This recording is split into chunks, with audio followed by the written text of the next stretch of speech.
No, yo creo que lo más importante es que las marcas no se pueden desconectar de la cultura. La realidad es que siento que con todo el tecnicismo que nos llevó en los años 80 a ver el marketing como una guerra, de alguna manera vivimos como en una abstracción en la cual pareciera que viviéramos como en un espacio vacío donde creamos únicamente mirando los competidores, la categoría, y estamos siempre juzgando las ideas en función de eso y no estamos conectados con la realidad de la cultura, con la realidad de lo que está pasando en el mundo. Claro que sí, yo creo que las agencias tenemos una responsabilidad inmensa en ayudarle a las marcas a hacer, a sentir la cultura, a poder tener esa conexión con la cultura. Si no tenemos esa conexión con la cultura, pues va a ser muy difícil crear. Y muchas veces sabemos que para las marcas es difícil mantener esa conexión. Entonces, es una herramienta fundamental que nosotros le podemos proporcionar y que Planning como área aporta clarísimamente ese valor, es esa conexión con la cultura y con lo que está pasando.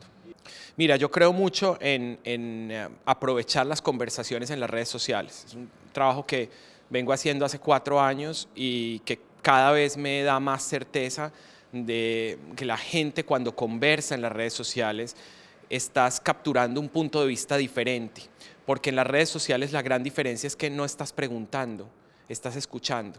Y eso rompe los esquemas tradicionales de la investigación. Siempre la investigación, que sigue siendo muy importante, que yo soy un defensor de todas las formas de investigación y creo que todas son muy útiles, pero aquí hay una perspectiva diferente. Y esa perspectiva, cuando tú escuchas en vez de preguntar, es mucho menos sesgada. Entonces te puede ayudar mucho más a entender la cultura de una manera más auténtica, sin el filtro de tu pregunta, digamos. No, realmente lo más interesante que pasa es que la gente en las redes sociales habla de su vida. Entonces, lo que nosotros tenemos que hacer es ser capaces de capturar esa conversación e inspirarnos en la vida real de la gente. Eso es justamente lo que es más inspirador. La gente habla, evidentemente, la gente habla de las marcas cuando tiene un problema con ellas o cuando realmente satisfacen mucho una necesidad. Por eso, para mí, el valor máximo de la conversación en redes sociales no está dado por el nombre mismo de la marca ni por buscar las menciones que tiene la marca, sino justamente por buscar lo que la gente dice sobre la familia, sobre los hijos, sobre los amigos, sobre la fiesta, sobre el estudio, sobre la política, sobre el dinero, sobre el transporte, ¿no? Sobre los problemas de movilidad. Ahí es donde la gente nos va mostrando lo que está pasando con su vida.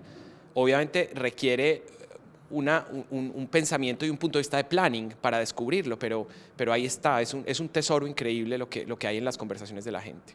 Pues mira, ya digamos que cuando tú puedes empezar a partir de una conexión cultural, yo creo que ahí ya empiezas a crecer mucho más esa conexión y ya tienes muchas más oportunidades desde la creación. Probablemente lo que haces es que encuentras una conversación interesante de la cual la marca se puede alimentar, o posiblemente encuentras un espacio sobre el cual una causa que la marca pueda defender, porque ya entendiste un tema que le preocupa a la gente culturalmente, que está ahí pasando en la sociedad y del cual la gente está hablando. Entonces, si eres un detergente y encuentras que en la vida de la mamá hay un tema complejo, en la relación con sus hijos hay un tema complejo, o en la relación de ella con el concepto de limpieza hay un conflicto, o hay un tema que es interesante porque lo escuchaste de ella misma, ahí la marca puede empezar un proceso creativo mucho mejor. No, yo creo que eso hace parte como de la interpretación y cómo quieras trabajarlo metodológicamente. Yo creo que hay una forma y es realmente interviniendo sobre la conversación, es decir, planteándole a la gente preguntas o tratando de hacer parte de esa conversación, o simplemente la conversación la usas como inspiración, pero a partir de ahí desarrollas este brief que va evolucionando hasta que se convierte en una idea creativa o en un concepto creativo fuerte sobre el cual la marca se inspira y que es una causa que la marca puede liderar.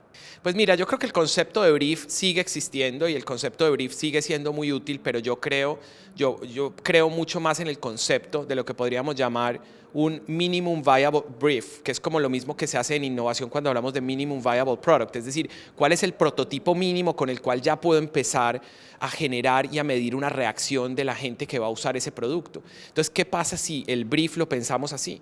Como lo mínimo, la mínima información que necesito para poder empezar una conversación con los creativos para poder empezar una conversación dentro de la agencia.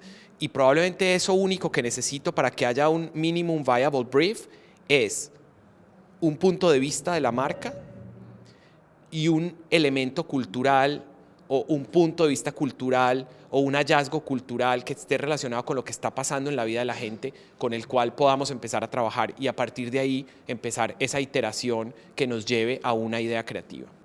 Yo creo que lo que hacen las marcas es que cuando entran, cuando se alimentan de la cultura, pueden llegar a generar transformaciones y pueden llegar a intervenir la cultura. Yo no creo que pueden crear cultura, pero yo sí creo que pueden intervenir en esa cultura y pueden crear nuevos elementos y nuevos significados. Y eso lo hemos visto desde siempre con campañas muy exitosas que la gente adopta, que la gente empieza a usar expresiones que esa publicidad creó, que la gente empieza a comportarse de alguna manera o a hablar de algunos temas a partir de lo que la publicidad las influyó. Entonces, yo sí creo que las marcas pueden, con su comunicación, pueden intervenir en la cultura. Lo que no creo es que puedan crear la cultura desde cero, pero sí pueden intervenir en la cultura que existe.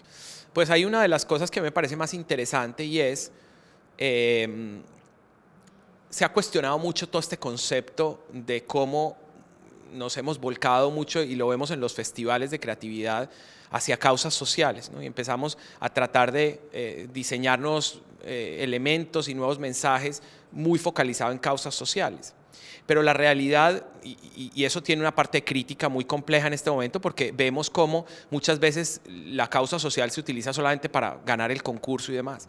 Pero hay otra parte que a mí me parece muy interesante, y es cuando las marcas deciden hacer parte de un tema que es complejo en la sociedad y ahí sí liderar una causa. Eso me parece que es muy interesante. Y hay grandes marcas que lo que hoy se definen es realmente como transformadores en la sociedad, como que definen una causa, definen una lucha, definen una guerra que quieren dar contra lo que sea, contra el pesimismo o contra los estereotipos de la mujer o contra el hecho de que algo no sea divertido. Ese verlo como una guerra, como una causa, me parece que tiene mucho que ver con ser capaz de influir en la cultura. No, estoy de acuerdo que no, pero mira cómo las marcas se van transformando a medida que vienen nuevos puntos de vista sociales. Pero McDonald's sí puede liderar una campaña del amor y la reconciliación, que fue básicamente la gran idea que hizo McDonald's en el Super Bowl en este año, que en vez de generar un mensaje, lo que hizo fue felicitar y mostrar su cercanía y la alegría que le producían los mensajes de las otras marcas, con lo cual estaba liderando el concepto del amor, y eso sí lo puede liderar McDonald's y sí puede pensar que el mundo necesita más amor y más reconciliación. Entonces, en ese punto, digamos que las marcas sí pueden liderar una causa. O sea, como que no tenemos que pensar, creo yo, una causa desde el punto de vista de una causa de bien social. Yo creo que hay un interés comercial sin duda cuando una marca lidera una causa. Lidera la causa no solo porque puede hacer un bien en el mundo, lo cual es muy, muy bueno y muy loable, sino también porque sabe que esa es una forma como se conecta mejor con lo que está viviendo y lo que está pasando en la vida de la gente. Yo creo que empezando con una pregunta diferente. Yo creo que el proceso de planning no debería empezar como tradicionalmente se ha empezado, diciendo qué tienen los competidores y qué puedo ofrecer yo, o cuál es mi ventaja frente a lo que tienen los competidores, que muchas veces nos damos cuenta que es ninguna. Esa es la realidad. Muchas veces nuestro producto es igual al de la competencia. Entonces, dejar de preguntarnos por la competencia y por la categoría y preguntarnos por la cultura, es decir, qué está pasando en la vida de la gente, qué nuevos usos está haciendo la gente, qué nuevas creencias, qué cambios sociales están pasando que puedan tener algún punto de inspiración para la marca. Ahí creo que empezando por ahí transformamos completamente el esquema de creación.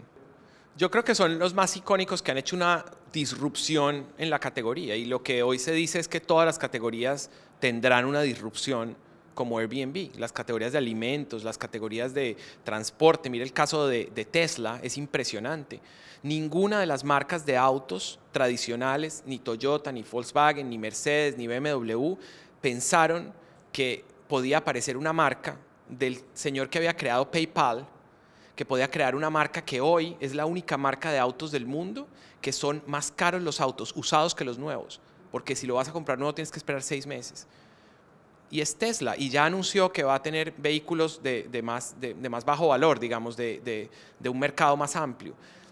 Nadie lo vio venir porque simplemente estaban concentrados en decir tú cuántos airbags tienes, y no se dieron cuenta que para la gente había un elemento más importante que todo eso, que tenía que ver con las fuentes sustentables de energía. Y Tesla no se define como una compañía de autos, se define como una compañía de energía. Y ahí te cambia completamente el punto de vista. Entonces, no hay muchas más porque no es tan fácil generar una disrupción así. Pero lo que sí tienen en común todas esas disrupciones es que han nacido la cultura de escuchar algo que a la gente le preocupaba, de escuchar algo que a la gente le estresaba, ¿no? Con los bancos, la gente está diciendo que no quiere filas y que quiere manejar todo su dinero desde el celular, o que quiere manejar su dinero sin tener que ir a una sucursal. Eso lo llevamos oyendo por años, pero ¿cuántos bancos han sido como Simple en Estados Unidos, que le ha dicho a la gente ni una sola sucursal, todo online? No son tantos, digamos, los que se atreven a hacer las cosas diferente. Pues es que mira, lo que pasa lamentablemente es que cuando una compañía nueva entra a partir de una conexión con la cultura, transforma la categoría, aunque no era su propósito ni se inspiró en ella, termina transformando la categoría. Y lo primero que pasa es que lo normal que pasa es que los jugadores de esa categoría empiezan a tratar de adoptar elementos de ese nuevo disruptor. Entonces, de alguna manera sí, de alguna manera se abren nuevos espacios porque empiezan esas marcas a tratar de ofrecer elementos que tenía ese, o que tiene, o que también ofrece ese disruptor. Pero sí, yo creo que siempre la conexión con la cultura es una inspiración eterna.